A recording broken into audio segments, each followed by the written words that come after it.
You say, Dr. Topol, that the single most effective medical intervention that we know of, that's even more effective than an antidepressant for treating depression. You write about this on page 263 in your best-selling book, Super Agers. The findings are further strengthened by a meta-analysis of 41 randomized controlled trials of exercise for a major depressive disorder that markedly reduced symptoms of depression. Can you talk to us about exercise and the benefits when it comes to the science of aging and longevity? Yeah, this is actually amazing, and it's so much more profound than we had generally accepted. We've been hearing about it for years, but now talking about those clocks of aging and what we've learned from the science of aging, there's a thing called an epigenetic clock, which is these methyl groups on our DNA, the side chains, and they can predict your biological age. So not your chronological age, but instead of, let's say you're 70 and your epigenetic age is 60, like, wow, you hit the jackpot. Turns out that exercise is the only thing we know that lowers our biological age. The gap between your real age and your biological age is widened.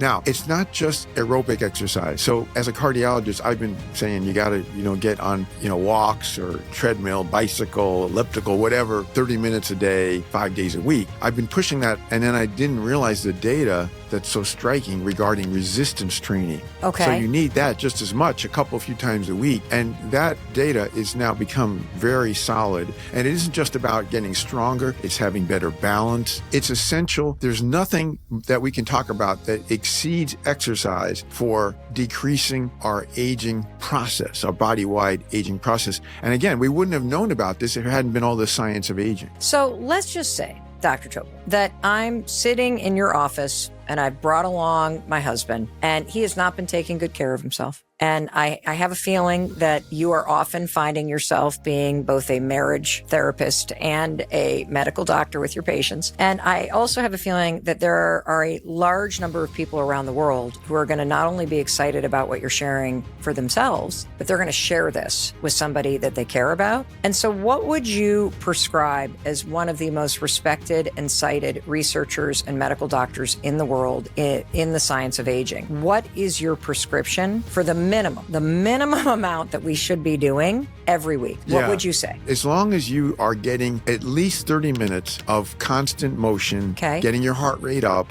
taking your body out on the highway, if you will. At least 30 minutes 5 times a week. Ideally every day if you can do that. But if you're getting 5 days a week, typically when I talk to my patients, I'll say, all right, when are we going to do this? What time of day works for you? You're not a morning person. You're not going to. How are we going to do this? Are you going to go to the gym? Do you have some equipment at home? Or, can you go outside and walk or whatever? To fit that in, figure that out. And it not just the aerobic side, but then, things like bands to increase resistance. They're very inexpensive and they can be so much a plus for promoting muscle strength. And things like, standing on one leg for a minute, alternating your course on each foot.